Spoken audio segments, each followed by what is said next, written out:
আসসালামু আলাইকুম রহমতুল্লাহ। আমার ইউটিউব চ্যানেলে সবাইকে স্বাগতম।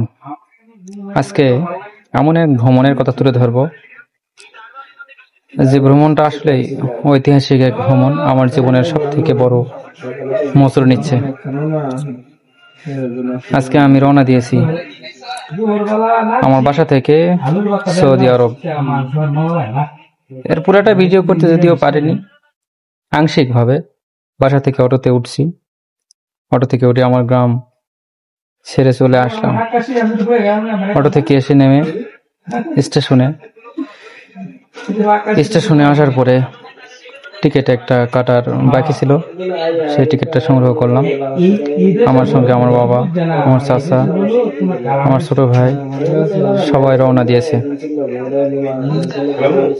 সেই যে জার্নি, দীর্ঘ ৬,০০০ কিলোমিটার দূরে, আমরা পঞ্চগড় এক্সপ্রেসে ৪:৪৬ যথারীতি টাইমে ট্রেন আসে এবং ট্রেনে আমরা উঠলাম।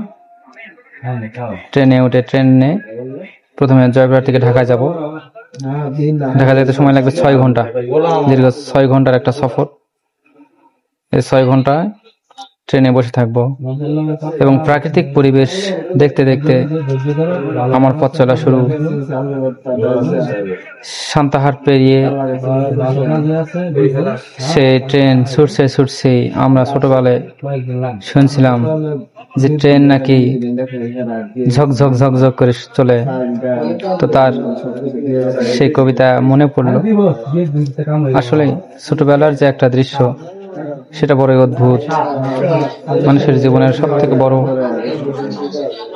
কষ্টের জীবন হলো নিজ বাড়ি থেকে সে অন্য কোথাও যাওয়া। এই করতে করতে আমরা চলে আসলাম আত্রাই বিল। আত্রাই বিলে এসে দেখলাম শুধুমাত্র পানি আর পানি। এই যে বিশাল এক পানির একটা শুধুমাত্র জমি, মাটির নিচে রয়েছে আবাদ, সব এখানে হয় না একটু। তো সেখান থেকে আমরা কিছু উপলব্ধি করতে পারলাম যে পৃথিবীতে 1 ভাগ জল না, 1 ভাগ স্থল, 2 ভাগ পানি। আমরা নাটোর পাড়ে চলে আসলাম। এরপর আমরা যমুনা সেতুর কাছাকাছি প্রায় চলে আসছি। যমুনা সেতু ট্রেনের লাইন একদিকে যায়।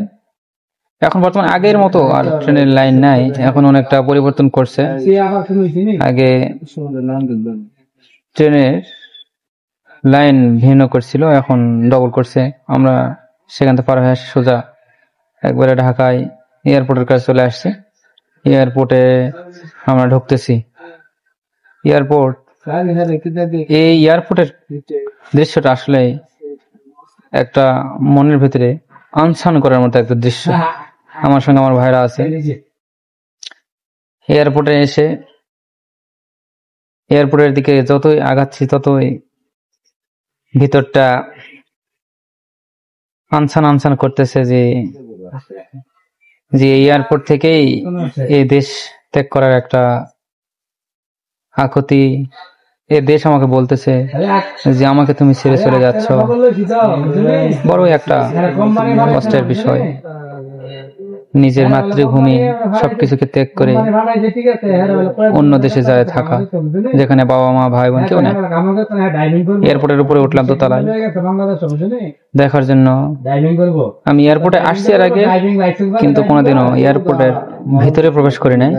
এই জন্য এটা দেখার একটু আকুতি এবং দেখার একটু আকুলতা আমাকে বেশি পীড়া দেয়, যে আসলে ভিতরটা কেমন। এই জন্য দেখলাম বারবার, যেহেতু এটাই হয়তোবা 2-3 বছরের মধ্যে শেষ দেখা হতে পারে, আবার সরাসরি এসে দেখা সম্ভব নাও হতে পারে। এই জন্য একটু দেখতেছি। এয়ারপোর্ট, বাংলাদেশ এয়ারপোর্ট, শাহজালাল আন্তর্জাতিক বিমানবন্দর, দোতলায় যায় দেখলাম যে সমস্ত মানুষের কান্না।